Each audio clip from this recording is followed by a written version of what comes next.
हंसी के बोललू ये जान दिलवा में दर्द बढ़ी गइल। तू हंसी के बोललू ये जान धक धक जियारा धड़क गइल।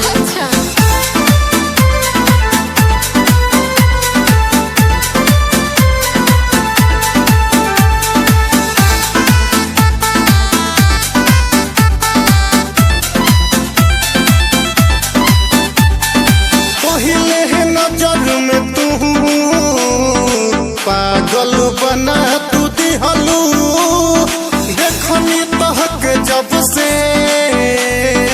घायल बना तू दिहलू।